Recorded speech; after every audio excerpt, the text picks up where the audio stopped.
찬송가 424장 같이 찬양 드리도록 하겠습니다. 찬송가 424장입니다.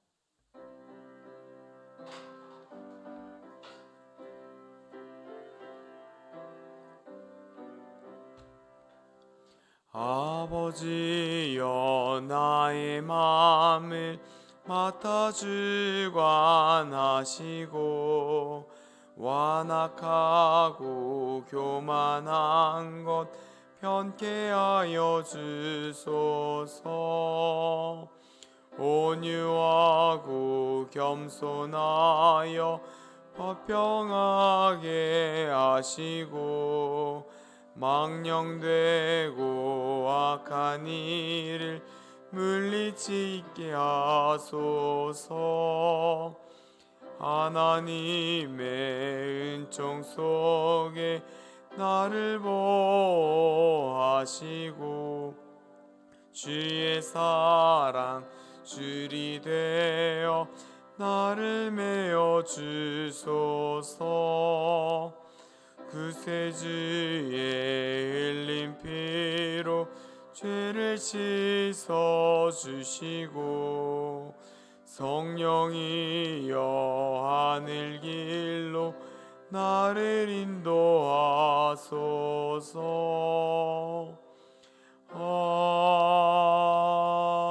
아멘.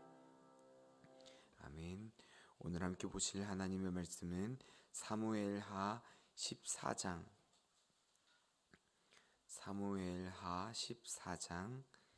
21절부터 33절까지의 말씀입니다. 사무엘하 14장 21절부터 마지막 절 33절까지의 말씀입니다.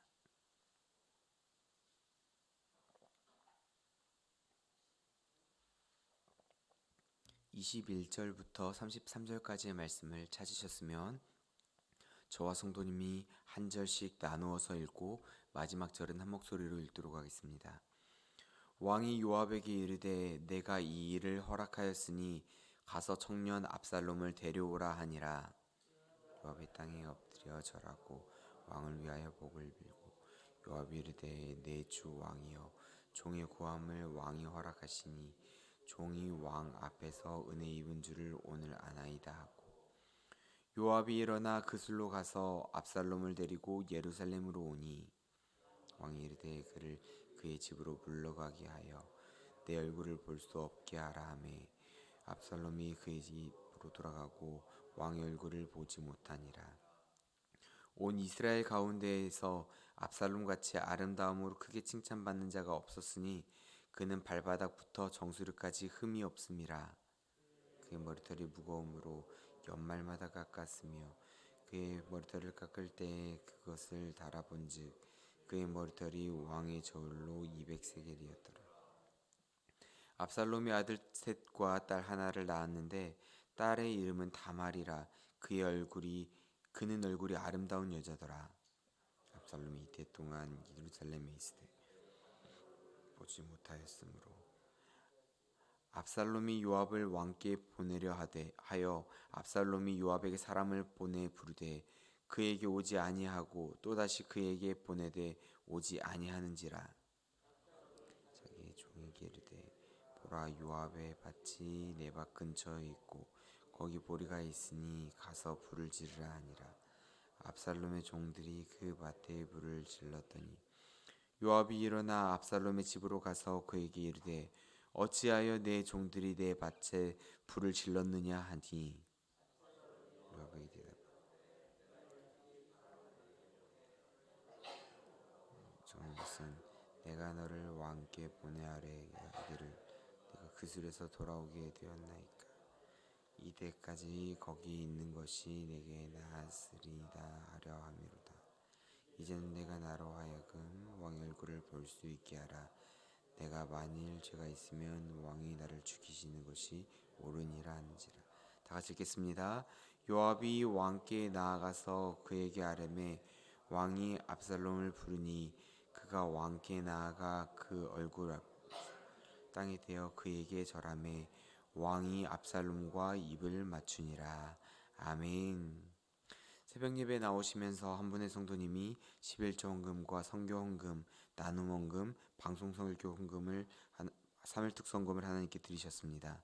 그리고 한 분의 성도님이 감사 헌금을 드리셨고 10분의 성도님이 1,000번째 예물을 하나님께 올려드리셨습니다. 감사의 제목 같이 나누겠습니다.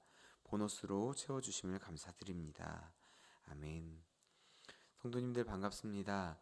우리가 성경을 읽다 보면은 성경 인물들에 대해서 많은 내용들을 보게 될 텐데요. 그분들에 대해서 이미지가 생기게 됩니다.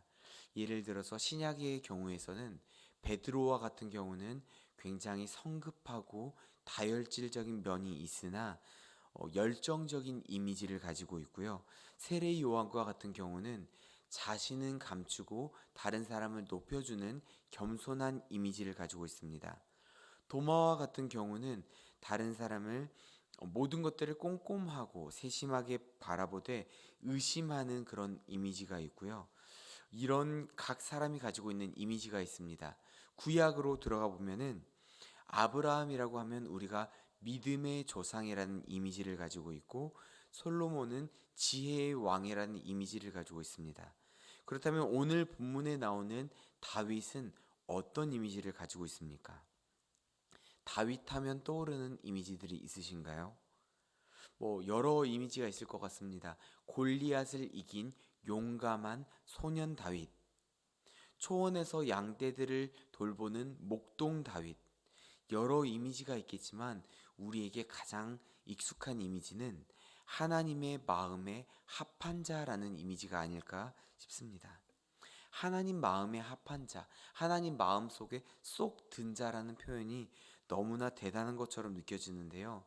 그런데 이 다윗의 일생 가운데에서도 정말 큰 잘못을 몇 번 지었던 적이 있습니다.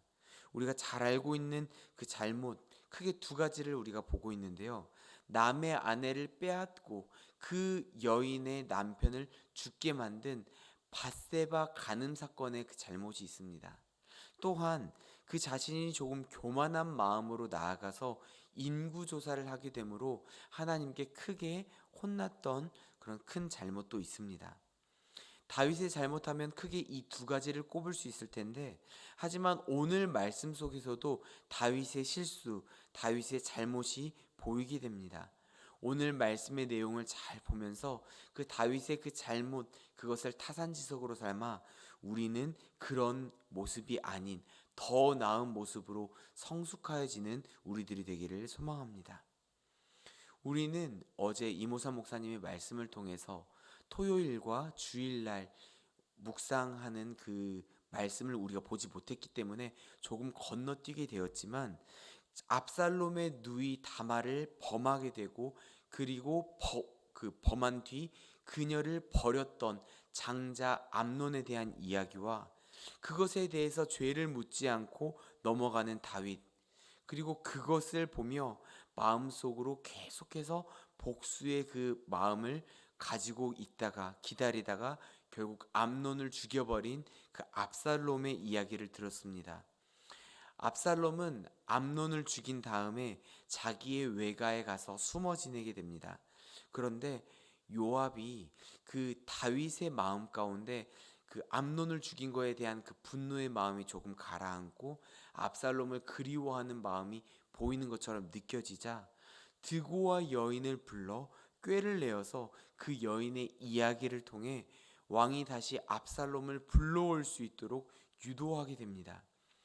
이러한 상황 속에서 오늘 본문이 이어지게 되는데, 이 다윗을 살펴보면 이 다윗의 심리가 굉장히 불안정해 보입니다.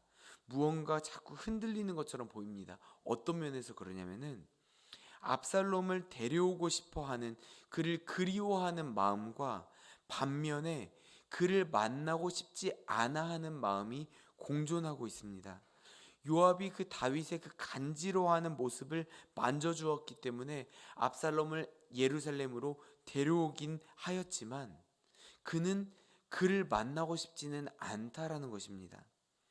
다윗이 지었던 그 잘못 중에 한 가지는, 먼저 암논이 그 자신의 딸 다말을 범했을 때, 그 잘못을 했을 때, 그리고 압살롬이 암논을 해쳤을 때, 하나님의 공의대로 그들의 죄를 책망하고 그들이 회개할 수 있도록 인도할 수 있어야 했습니다. 하지만 인간적인 아버지의 그 부정이라는 그 마음 때문에 그것에 연연해서 그 죄를 그냥 넘어가 버립니다.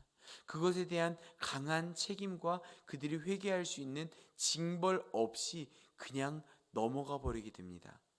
그렇다라고 해서 그 자녀들이 아버지의 마음을 알아서 자연스럽게 회개하였습니까? 그 모습을 아버지가 나를 용서해 주셨구나, 그것을 나에게 귀에 삼아서 내가 죄 지은 것을 회개해야겠구나 하고 회개하였습니까? 그렇지 않았습니다.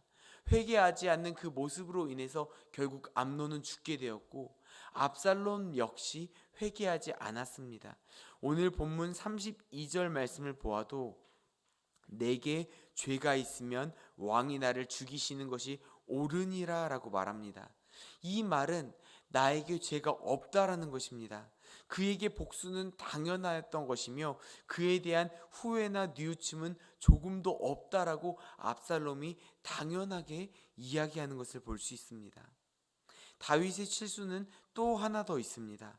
그는 압살롬에 대해서 진정한 용서와 사랑의 마음을 갖지 못했습니다. 화해의 표시로 그 외가에 있던 그 압살롬을 예루살렘으로 데려오기는 했지만 2년 동안 그를 만나지 않았습니다. 만나주지 않았다라는 것입니다. 성경 말씀 24절 말씀 우리 같이 한번 읽어보도록 하겠습니다. 24절 말씀 같이 읽겠습니다. 왕이 이르되 그를 그의 집으로 물러가게 하여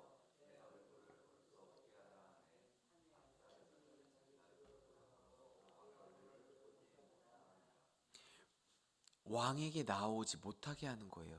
내 얼굴을 바라보지 못하게 하는 거예요. 그의 집으로 돌아가 있으라는 겁니다. 이것은 마치 유배당하는 것과 비슷한 그런 심정일 것입니다. 2년 동안 그 압살롬은 어떤 마음으로 하루하루를 보냈을까요? 이것은 추방당한 것도 아니고요, 환영받는 것도 아닙니다. 자신의 처지가 하루하루 어떻게 언제 왕이 나를 부르시고 왕이 나에게 어떤 벌을 주실지 전전긍긍해야 하며 하루살이처럼 굉장히 불안한 마음으로 살아간다라는 것입니다. 사는 게 아닙니다. 차라리 도망쳐 있던 그 외가에 다시 돌아가는 것, 그게 자기의 마음이 더 편하겠다라는 것입니다. 아버지가 나를 이제 용서해 주시고 나에게 화해해 주는 것처럼 여겨져서 이제 아버지가 나를 불러주시는구나, 내가 잘못했던 것을 용서받을 수 있겠구나라는 마음으로 돌아왔을 테지만 아버지는 자신의 얼굴을 바라봐 주지도 않습니다.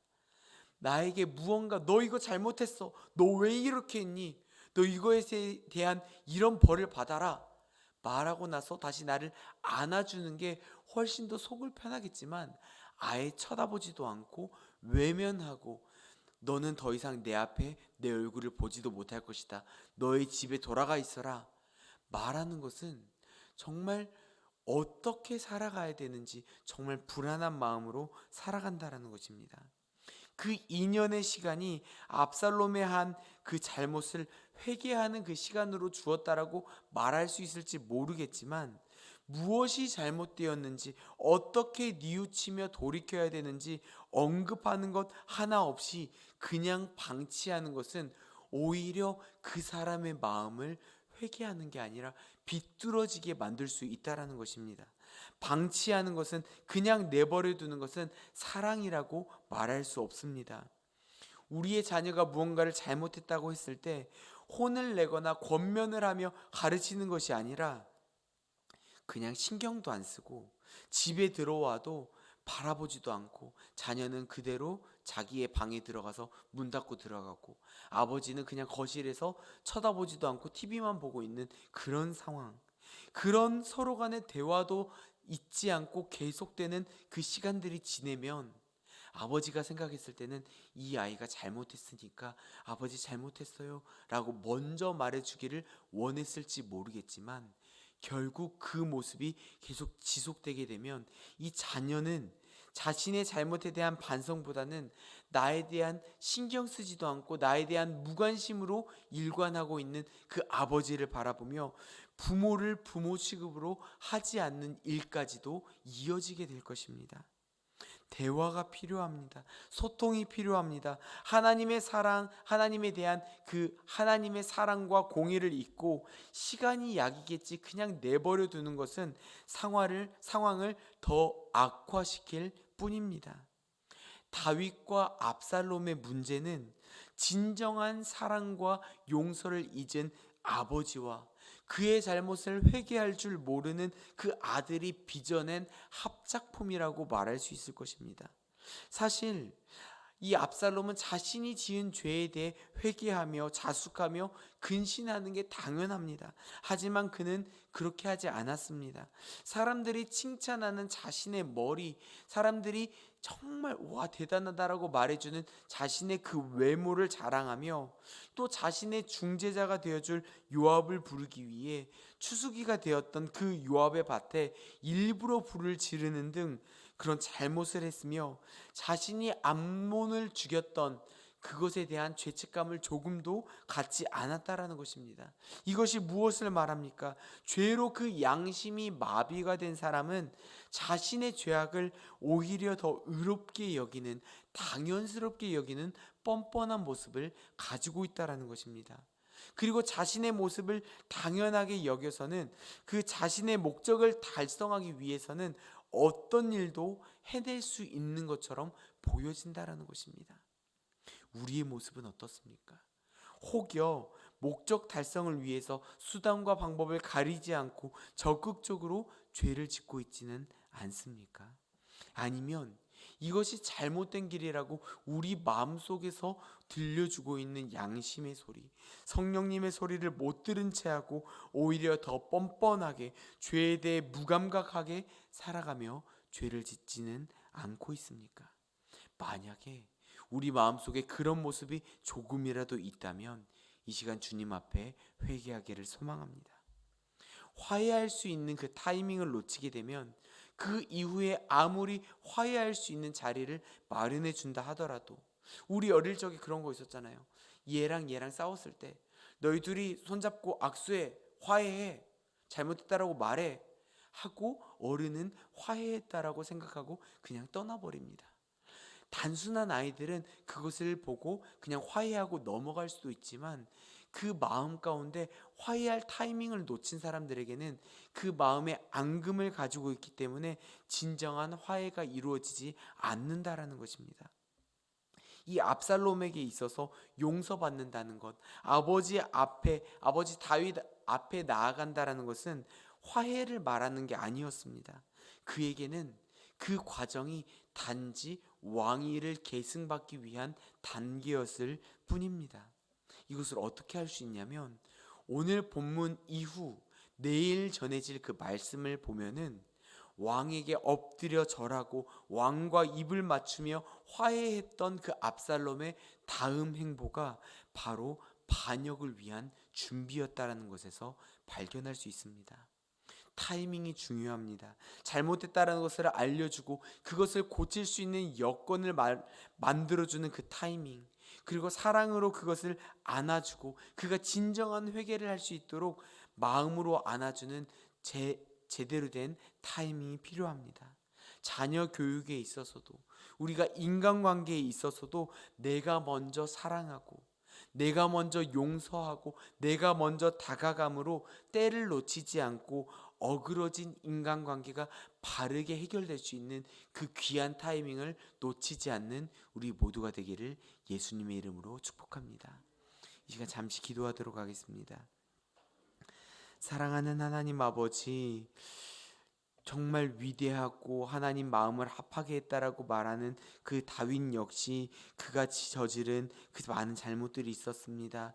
자녀 교육에 있어서, 자녀들을 대함에 있어서 바른 타이밍을 잡지 못했고 그들에게 바른 훈육을 하지 못했으며 그것으로 인하여 점점 일들이 커져가는 것들을 발견하게 됩니다. 하나님, 우리가 살아가는 과정 가운데서도 잘못된 것들을 빨리 바로잡을 수 있는 그런 은혜를 허락하여 주시옵소서.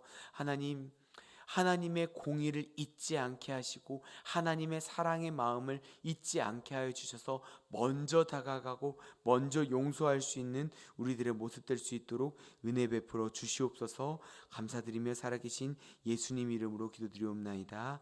아멘.